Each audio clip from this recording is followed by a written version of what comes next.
Hello friends, कैसे हैं आप सभी। आई होप आप सभी अच्छे होंगे। तो चलिए, हमने यहाँ पर एक टैली की सीरीज को स्टार्ट किया हुआ है, तो हम यहाँ पर अपने वीडियो को आगे कंटिन्यू करेंगे। तो आज हम यहाँ पर स्टॉक से रिलेटेड जितने भी पॉइंट्स होते हैं उन सभी को यहाँ पर कवर करने वाले हैं। तो अगर वीडियो पसंद आई तो लाइक करना, शेयर करना एंड अपने फ्रेंड के साथ शेयर जरूर करना। तो वीडियो को एंड तक जरूर देखना ताकि अच्छे से आपको चीजें समझ आ सके। तो चलिए अपनी वीडियो की स्टार्टिंग करते हैं। तो सबसे पहले यहाँ पर आपको मेन स्क्रीन दिखाई दे रही है। तो सबसे पहले हमारा काम है आइटम को क्रिएट करना, तो क्रिएट पे जाएंगे। अब क्रिएट पे जाने के बाद जब आप क्रिएट के ऊपर एंटर करोगे, अब क्रिएट पे जाने के बाद अब जब हम थोड़ा सा नीचे आएंगे तो आपको यहाँ पर इन्वेंट्री के अंदर सबसे पहले दिख रहा होगा एक ऑप्शन यूनिट का। तो यहाँ पर आपको एक यूनिट का ऑप्शन दिख रहा है, उसके ऊपर आप क्लिक करोगे। यूनिट का मतलब होता है बेसिकली आप कोई भी चीज कैसे खरीद के ला रहे हो। जैसे अगर हम कोई भी मिल्क खरीदते हैं तो वो हम लीटर में खरीदते हैं, या फिर अगर हम टीवी खरीद रहे हैं, वॉशिंग मशीन खरीद रहे हैं तो ये हम पीस में या फिर नोज में खरीदते हैं। जैसे कि अगर हम बनानास खरीदते हैं तो वो हम दर्जन में खरीदते हैं।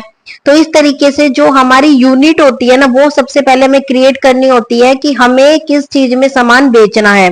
तो फर्स्टली हम यूनिट पे क्लिक करेंगे। अब हम यहाँ पर देख रहे हैं, यहाँ पर लिखा हुआ है सिंगल, मतलब एक यूनिट। तो सबसे पहले यहाँ पर मैंने लिखा हमने नोज। नोज मतलब होता है नंबर।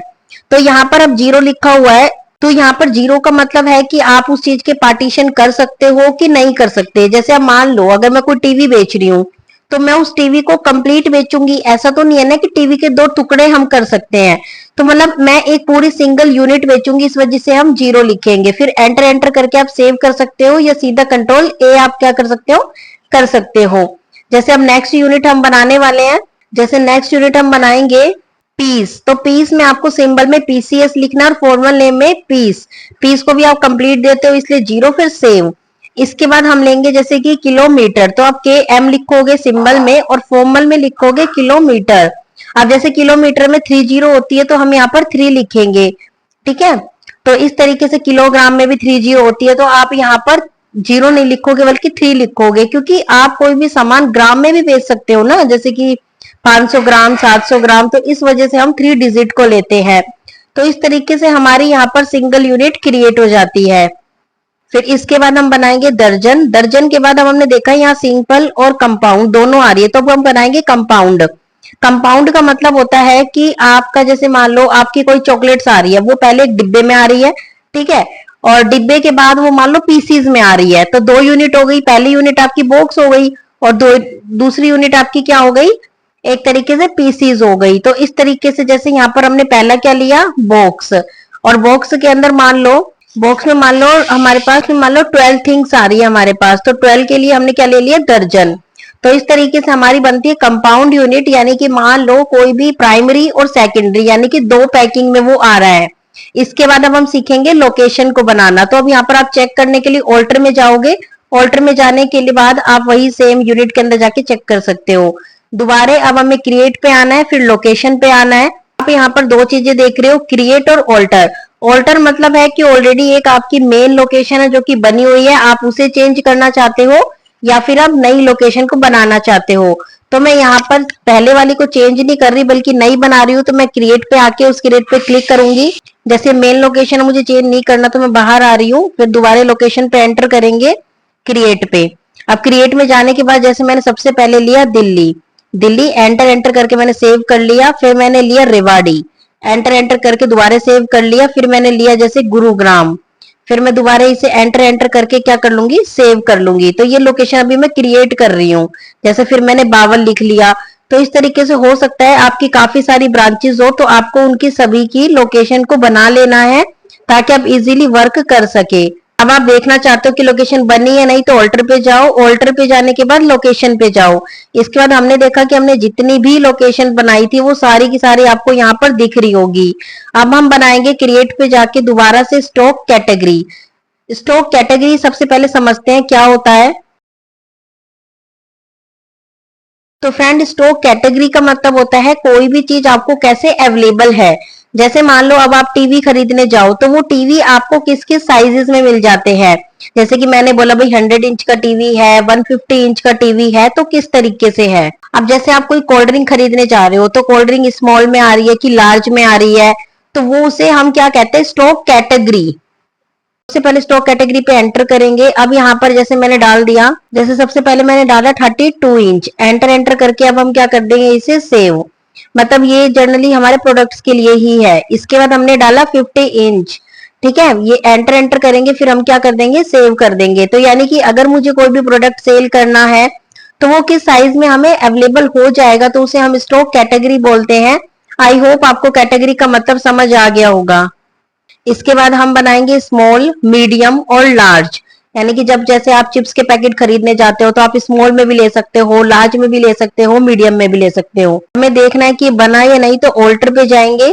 ठीक है, ऑल्टर पे जाने के बाद अब हम जाएंगे स्टॉक कैटेगरी के ऊपर। अब हमने देखा कि जो जो चीजें हमने बनाई थी कैटेगरी वो हमारी बन गई है। फिर दोबारा क्रिएट पे आएंगे, क्रिएट में आने के बाद सीखेंगे स्टॉक ग्रुप बनाना। तो स्टॉक ग्रुप का मतलब क्या होता है जनरली, कि हम क्या क्या चीज बेच रहे हैं। जैसे कि मैंने कहा कि हम यहाँ पर सबसे पहले मान लो टीवी बेच रहे हैं, तो टीवी क्या है, प्राइमरी के अंदर आएगा। एंटर एंटर करके हम क्या कर देंगे, सेव। तो यहाँ पर हमने टीवी को प्राइमरी में इसलिए रखा क्योंकि टीवी मेरा मेन ग्रुप है, सब ग्रुप नहीं है किसी भी आइटम का। फिर मैंने एक दूसरा ग्रुप और बना लिया, जैसे कि मैंने एक स्टॉक आइटम बना लिया अपना एसी का। तो एसी फिर प्राइमरी, एंटर एंटर करके सेव, या फिर आप चाहो तो इसे एंटर एंटर करके भी सेव कर सकते हो, या फिर आप कंट्रोल ए करके भी सेव कर सकते हो। जैसे अब मैं यहाँ पर आपको दूसरे नंबर पे बनाना सिखाऊंगी सब आइटम। जैसे अब यहाँ पर बनाएंगे सैमसंग टीवी। तो सैमसंग टीवी किसके अंदर आना चाहिए, टीवी के अंदर, क्योंकि एंटर एंटर करके आप क्या कर दोगे, सेव। क्योंकि देखो टीवी हमारा प्राइमरी था, क्योंकि टीवी बेचने का मेरा काम था। अब टीवी के अंदर भी मैं वैरायटी बेच रही हूँ, जैसे कि सैमसंग, वीवो, तो वो मेरे सेकेंडरी हो गए, तो इस वजह से वो मेरे टीवी के अंडर आएंगे। अब मुझे चेक करना है तो मैं ऑल्टर पे आऊंगी और स्टॉक आइटम में आके मैं चेक कर सकती हूँ। इसके बाद है लास्ट बिल्कुल स्टॉक आइटम बनाना। तो क्रिएट पे आएंगे, स्टॉक आइटम पे आके क्लिक करेंगे। अब जैसे मैंने बनाया सैमसंग टीवी 50 इंच, तो यहाँ पर मैंने लिखा, इसे मैं अंडर किसके डालूंगी, सैमसंग टीवी के। इसके बाद वो नेक्स्ट पूछ रहा है कौन सी भाई कैटेगरी के अंदर आएगा ये, तो मैं इसके अंदर डालूंगी 50 इंच। नेक्स्ट पूछ रहा है भाई क्या यूनिट रहेगी, तो मैंने नोज या पीस में से आप कुछ भी डाल सकते हो। एंटर एंटर करके सेव, या फिर आप कंट्रोल ए भी कर सकते हो। नेक्स्ट मैंने लिखा जैसे कि वीवो, नेक्स्ट मैंने लिखा वीवो टीवी 100 इंच। तो इसका मतलब है कि अब मैं इसके किसके अंडर जाएगा, ये वीवो टीवी के अंडर जाएगा।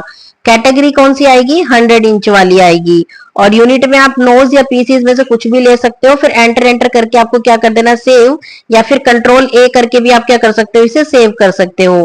देखने के लिए सेम ऑल्टर पे आओ, ऑल्टर में आने के बाद आप स्टॉक ग्रुप के अंदर या स्टॉक आइटम के अंदर आके उसे चेक कर सकते हो। जैसे कि आई होप सो आपको पता लग गया होगा कि क्रिएट में चीजें क्रिएट की जाती है, और ऑल्टर के अंदर हम उन सभी चीजों को क्या कर सकते हैं, चेंज कर सकते हैं। या फिर हमसे कोई गलती हो गई या कुछ चीज डिलीट करनी है, सबसे पहले ऑल्ट के ऊपर आएंगे। ऑल्ट के ऊपर आने के बाद आपको जो भी चीज डिलीट करनी है, जैसे यूनिट में मैं किलोमीटर को डिलीट करना चाह रही हूँ, तो उस पर एंटर करेंगे। एंटर करने के बाद ऑल्ट डी को प्रेस करेंगे, फिर यस आप कर देंगे, तो आप देखेंगे कि किलोमीटर अब यहाँ से जा चुका है। अब वो रिटर्न नहीं आएगा। अब आप चाहते हो कि भाई मुझे दोबारा उसको चाहिए, तो आपको क्रिएट ऑप्शन पे जाके आपको उसे दोबारा ही बनाना पड़ेगा। ऑलरेडी वो आपकी चीज खत्म हो चुकी है। तो आज हमने यहाँ पर कंप्लीट स्टॉक को अच्छे से समझ लिया है। तो नेक्स्ट वीडियो के अंदर जो हम कवर करेंगे वो अपने वाउचर को कवर करेंगे और स्टैंडर्ड कॉस्टिंग को कवर करेंगे। तो इसी तरीके से वीडियो के साथ बने रहिए और रेगुलर वीडियो को जरूर देखिए, ताकि आपको अच्छे से टैली आ जाए। जैसा कि हमने प्रॉमिस किया है कि हम 1.5 महीने के अंदर अंदर अपनी कंप्लीट टैली को विद जीएसटी के साथ कंप्लीट करेंगे। तो चलिए मिलते हैं नेक्स्ट वीडियो के अंदर, और वीडियो को एंड तक जरूर देखिएगा ताकि सारे कॉन्सेप्ट आके क्लियर हो जाए। तो चलिए मिलते हैं नेक्स्ट वीडियो के अंदर।